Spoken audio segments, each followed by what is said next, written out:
I walk through the shadow of death left to fear. This is a journey through the halls of hell.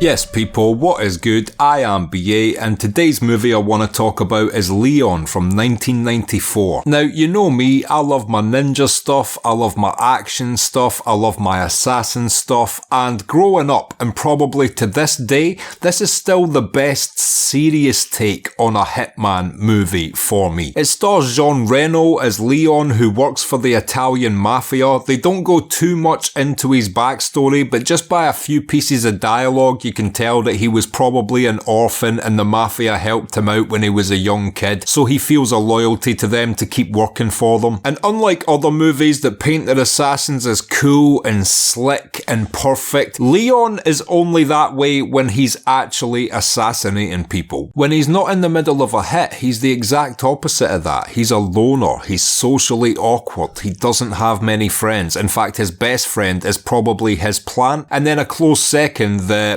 mafia guy who he works for. And the way they set the wheels in motion in this movie is so good. Basically, he's just living in a regular apartment as part of an apartment complex, and his next door neighbour so happens to be a guy who holds cocaine for a corrupt set of police officers. He has bitten off more than he can chew, and he's cut some of the coke he was holding for the police. They know this, so they come to his house and threaten him and his family and tell him he better have the missing cocaine by the next day. This guy tries his luck once again and does not produce the goods, so the police show back up, led by Gary Oldman, and just kill him and his entire family. The only person that is lucky enough to survive is Natalie Portman, who's a child when she was cast in this, by the way, but she's great in the role. She just so happened to be going to the shops at the time of the shooting, so when she comes back, she notices that that's happened at her house, so she walks past that door and knocks on Leon's. Leon at first is apprehensive to open the door, but finally gives in and lets her into his house, and this begins the rest of the movie. And it's a classic revenge flick, you know, Natalie Portman's kid, now with her baby brother slain and the rest of her family slain,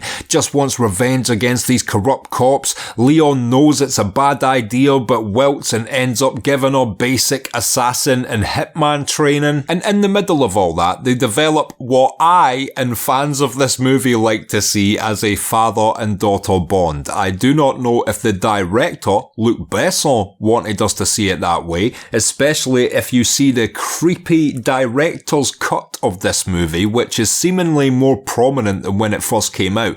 If I was you, trust me, do not watch the director's cut version of this, watch the theatrical release. It was perfect when it was released. Even then it was still a little bit creepy, but nowhere near as creepy as Luc Besson made it with the director's cut. That dude needs his hard drive checked. And while I'm on that subject, by the way, it's my one criticism of this film. You know, I understand they wanted to give it another layer rather than just a revenge assassin story. Why Luc Besson chose to give it this absolutely weird-ass Lolita-ish undertone throughout the entire thing with their relationship is beyond me. But I do not think it was a necessary component. You could have replaced that undertone with many other themes or elements which would have enriched the story rather than creeped out the audience. I just don't think it's something they should have explored at all, and it definitely takes away from the movie for me. Perhaps you guys disagree in the comments. Maybe this enhances the film for some people, but for me,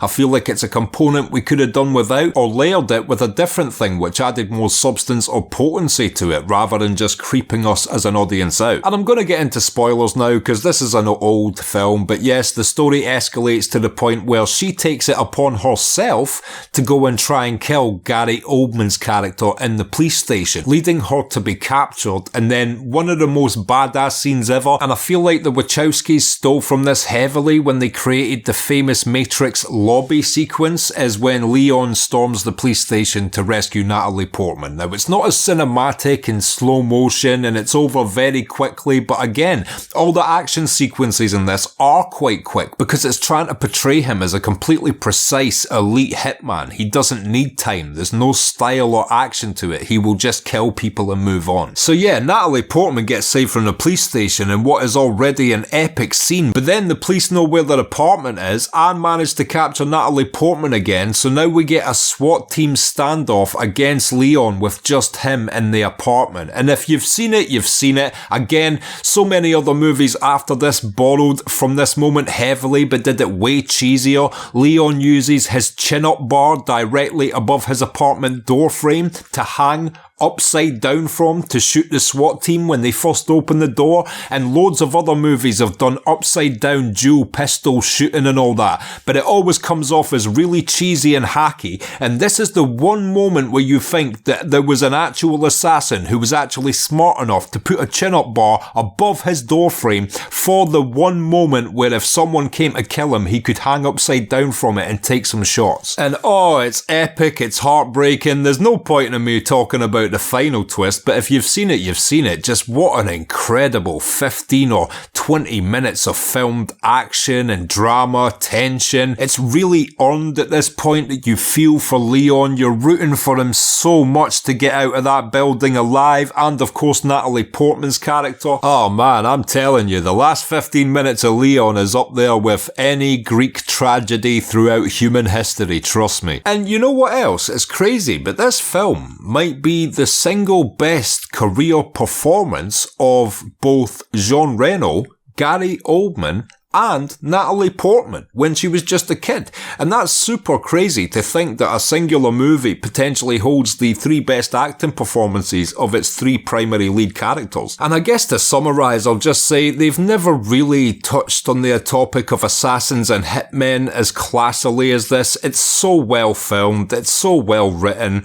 I just wish Luc Besson hadn't added that other Lolita-ish layer to it, as I said. But even with that, the theatrical cut takes that out of the film to the point where it's basically non-noticeable and you can enjoy it as it should be upon its initial cinematic release. And just what a brilliant story it is of a hitman, a girl wanting revenge for her slain brother and family, and just them striking up what we all will like to think and remember as an innocent father and daughter bond, and just them fighting for survival and revenge, and it's such a great movie. Also, shout out to the 4th primary actor of the film I didn't even give a mention to yet, The Plant. Your leaves looked amazing, my friend. And that has been my review of Leon. If you've liked this video, click like, subscribe, comment down below, come over to the Patreon, sign up and help support me personally. Until next time, I've been BA.